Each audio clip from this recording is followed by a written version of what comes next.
So I just saw Bosch and Rockit, the new surfing movie with that one Hemsworth brother that no one remembers. And it was okay. It was quite an experience watching this movie, mainly due to the fact that I was the only one in the theatre who wasn't old and or balding. And every time an emotional scene came on, the guy a few seats down from me kept hitting his armrest.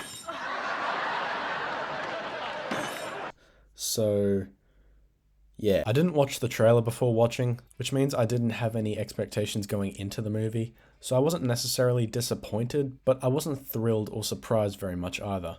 It was basically just like every other surfing movie. It wasn't as directionless and messy as Drift, but it wasn't as emotionally effective as Breath. But what really disappoints me about the movie, and about a lot of surfing movies, is its branding of itself as a surfing movie. Surfing movies never really succeed at capturing the essence of what makes such a menial task as standing on a fiberglass board in the ocean so alluring. This movie is more of a coming-of-age family drama movie, more than a surfing movie. While surfing does take up half the runtime, it takes a backseat from the rest of the story.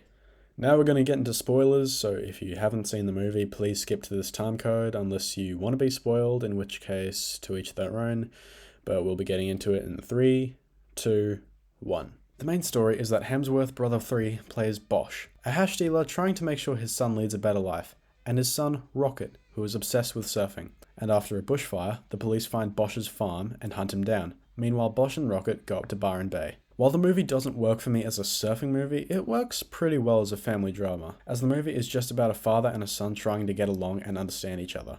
Hemsworth Brother 3 does the best he can in this movie. As the father who tries to hide the truth of himself from his son, I think the cinematography is pretty great, although the use of anamorphic lenses annoyed me a bit with the amount of distortion towards the edges, and there were even a few times where the subjects were for no reason all out of focus. The music was pretty good, and I think the police actors were fine. Martin Sachs was probably the best actor in the film.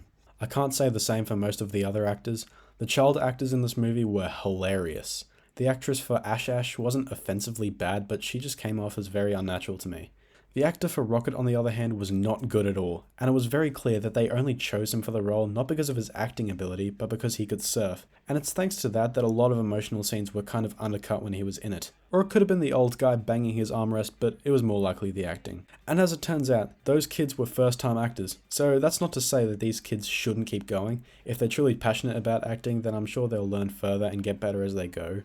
I also thought the film dragged on longer than it needed to. Sometimes it felt as though the movie was about to end, and when it didn't, I found myself checking my watch, wondering why it hasn't ended. I thought the subplot with Ash was a bit unnecessarily cheesy and probably would have served the movie better without it. I thought some of the characters had inconsistent traits, namely Bosch. For example, there's a scene in the beginning where Bosch tells Rockit to beat up the bullies at school, and then when he does, he gets mad at him for it. I don't like how they both seem to get love interests after being complete dickheads to them the moment they met. And this movie had a big pet peeve cliche of mine, where during a tense scene, someone asks, "What's going on?" and the other character says, "No time to explain." There was plenty of time to explain afterwards, and the kid didn't even ask him after. In conclusion, this movie isn't too bad.